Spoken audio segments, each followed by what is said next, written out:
شہید ایرانی supreme leader آیت اللہ علی خامنائی کے مشہد میں تدفین۔ شہید سپریم لیڈر کو آہوں اور سسکیوں کے ساتھ روضہ امام رضا علیہ السلام کے احاطے میں سپرد خاک کر دیا گیا۔ آیت اللہ علی خامنائی کی نماز جنازہ ان کے بڑے بیٹے مصطفیٰ خامنائی نے پڑھائی۔ مشہد کی سڑکوں پر انسانوں کا سمندر، لاکھوں افراد نے رہبر کو الوداع کیا۔ رکت آمیز مناظر۔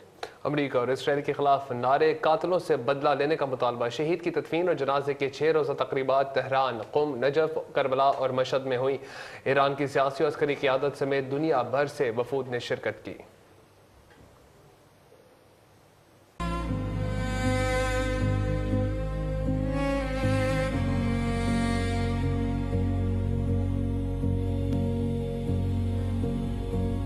مشہد سے زندگی کا آغاز اور مشہد میں ہی آخری آرام کا۔ ایران کے شہید رہبر اعلیٰ سید علی خامنائی روضہ امام رضا علیہ السلام میں سپرد خاک۔ ان کے بڑے فرزند مصطفیٰ خامنائی نے نماز جنازہ پڑھائی۔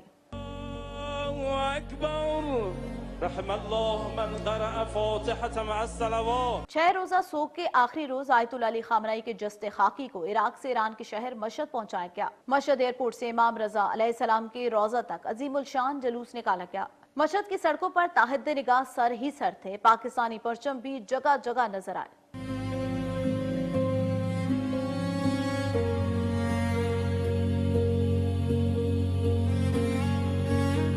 اس سے قبل ایران کے شہید سپریم لیڈر سید آیت اللہ علی خامنائی کے جسد خاکی کو عراق کے شہر نجف اور کربلا لے جایا گیا۔ دونوں شہروں میں تعزیتی جلوس برآمد ہوئے۔ تہران اور قم میں بھی تعزیتی تقریبات منعقد کی گئی، جس میں عالمی رہنما بھی شریک ہوئے۔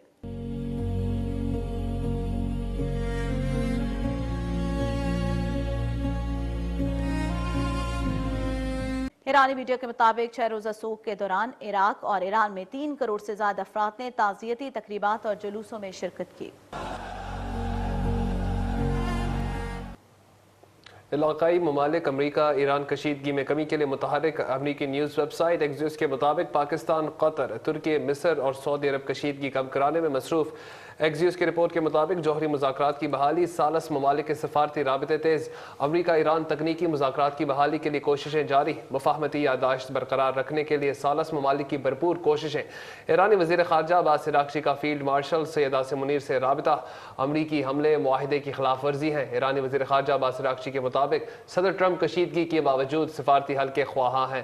ٹرمپ جوہری معاہدے کے لیے تکنیکی مذاکرات جاری رکھنے کے حامی ہیں۔